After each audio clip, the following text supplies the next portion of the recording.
Blatten Glacier. The Blatten Glacier. The Blatten Glacier has started to collapse. Breaking news from Switzerland. An Alpine village has been wiped off the map within minutes. 90% of Blatten lay buried under rubble and ice. A staggering force of nature unleashed without warning.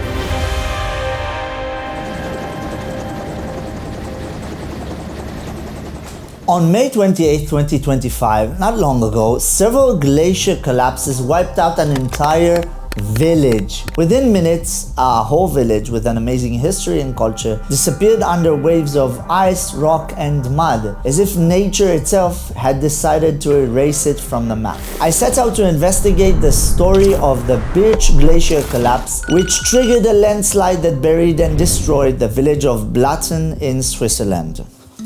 When I came across this dramatic collapse story, I couldn't stop thinking about it. An entire village full of life and culture was simply erased from the face of the earth in just a few minutes. And what amazed me even more is that I couldn't find many reports on this terrible tragedy here on YouTube. So I knew I would tell this story. It's insane, a whole village erased. How can a whole village just disappear from the landscape within minutes? So I sat down in front of my computer and started diving in, reading articles, going over satellite images, studying the area and the landslides, and trying to understand what really happened on the day when the glacier decided to collapse. So first of all, let's talk about the village, which no longer really exists but still matters. Blatten was a small Alpine village in the heart of the Swiss mountains, a place that seemed almost frozen in time. The village was first mentioned already in 1343. It's crazy to think about the sequence that was cut off by this collapse. I've never been there, but as I saw in pictures, the houses in the village were built from wood and stone, the streets were narrow, and whichever direction you looked, you were surrounded by steep cliffs and snow that covered the scenery most of the year. Life there was always about living alongside nature. On the one hand, peace, pure water, fresh air. On the other hand, anyone that lived there knew that they were living in the shadow of a giant mountain and a glacier hanging above their heads. So about that glacier, this glacier, Birch Glacier, was not just a huge mass of ice up on the mountain, it was an inseparable part of the villagers' lives. The meltwater from it flowed into the rivers and irrigation channels, filled the wells, and became a source of life for the village. In summer, tourists from all over the world would come to hike the mountain trails and see the magnificent glacier up close. I myself went to see a similar glacier in New Zealand, and anyone who has ever stood before the giant beast called a glacier knows the feeling, like looking at a living testimony of nature's power and to a kind of ancient world that still exists here. This tourism became one of the ways the village would make a living, and the glacier was essentially an economic asset, no less than a scenic one. It's amazing to think that the same natural asset that nourished and benefited the village and its people was actually the one that ultimately destroyed it. Alongside all of the advantages, there was always a shadow of threat. A glacier is a living entity. It moves, it expands, it swallows rocks, and it breaks apart under extreme conditions. The villagers knew that living here meant accepting the risk. The blocks of ice might fall, or even that one day the glacier might collapse. And yet for centuries the same story continued here. People building houses under a glacier, living alongside the danger, and believing the mountain would keep holding up. The crazy part is that Blatten isn't the only village located at the foot of glaciers in Switzerland. As you can see here, there are many different villages inside Switzerland that are considered to be high-risk zones and are having similar risks such as rock falls, avalanches, or even glacier collapses. So the first thought that came to my mind is, if everyone knows these glaciers are dangerous, how do the authorities allow villages like this to be built at the foot of similar threats such as rock slides? So here's the answer. From what I've heard, these villages, most of them, were founded hundreds of years ago, long before humans could monitor glaciers. People simply settled where there was access to water, and the glacier was seen more as a resource than a threat. And the other more interesting reason is that for decades, disasters on such a scale did not occur. So the Blatten event was truly a turning point. Global warming, a cumulative process of many years, and the insane weight of the glacier are what pushed the glacier to its limits. And this is how the tragedy happened. And yes, the truth is that the signs for this disaster did not appear in one day.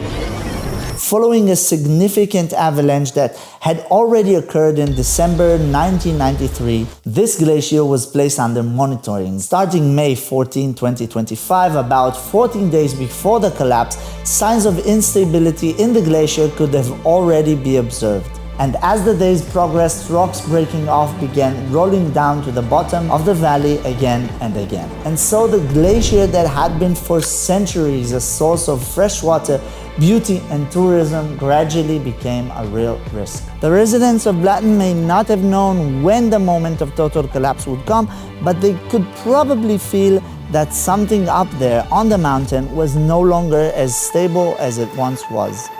So how can a glacier even collapse? A glacier is not one solid block of ice, but a dynamic body, layers upon layers of compressed snow that turned into ice over hundreds and thousands of years. The glacier is always in motion. It slowly slides down the mountain, it cracks, deforms, expands, and contracts with the seasons. Inside the glacier, water flows from melting snow or rain. This water seeps into cracks and creates internal pressure. When temperatures rise, more ice melts and the water accumulates, further weakening the glacier's structure. Every small crack becomes a widening opening, and every piece of ice that lost its strength becomes a weak point. At a certain moment, a dangerous combination emerges. The enormous weight of millions of tons of ice and rock, an internal structure that keeps breaking down, and a drainage system that can't release the pressure. Heavy rain, extreme heat, or even a small shake in the ground is enough to disrupt the balance. Then a chain reaction begins. A large piece breaks off, drags more ice blocks with it, and within seconds the entire slope can collapse like a house of cards. By this stage, it was already clear that something unusual was happening. The authorities in the canton received repeated warnings and reports of more and more rockfalls, and based on all the information they had, they understood the danger was real. On May 17th, 92 people had already been evacuated, and on May 19, 2025, the difficult decision was made to evacuate the remaining 300 residents of Blatten within just a few hours by noon. Within a few hours, entire households were packed, families left the place they had known all their lives, and the village streets became deserted. It was a dramatic step to leave a living settlement with the clear knowledge that there might be nothing to return to. And the cow named Lonnie symbolized the end of the evacuation when she was the last to be airlifted out by a helicopter on May 20.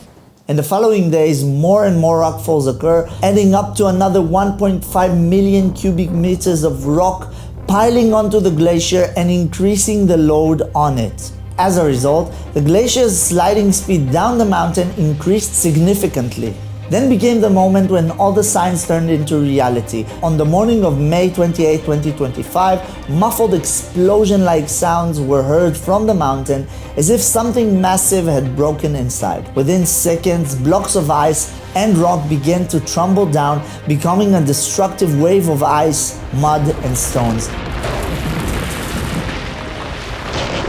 As you can see, the force was immense, a wave rushing over more than 2 kilometers at tremendous speed, crushing or burying everything in its path.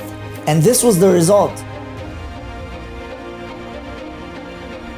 I read that most of the village of Blatten, approximately 90% of the houses, streets, and buildings, all its history and culture disappeared within minutes.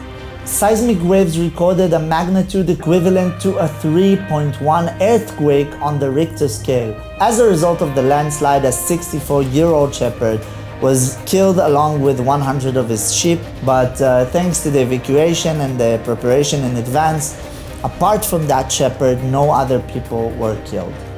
Today, the area still looks like a field of ruins, massive piles of mud and unstable ice covering what once were streets and homes. The authorities have established reconstruction committees, but it is clear that rebuilding in the same place is almost impossible. And from what I understood, discussions are underway about building a new Blatten in a safer location. Alongside the enormous economic costs and community trauma, this event has also become a wake-up call. It is changing monitoring and building policies in the Alps, raising new questions about permanent settlements at the foot of glaciers, and serving as living evidence of nature's changing power.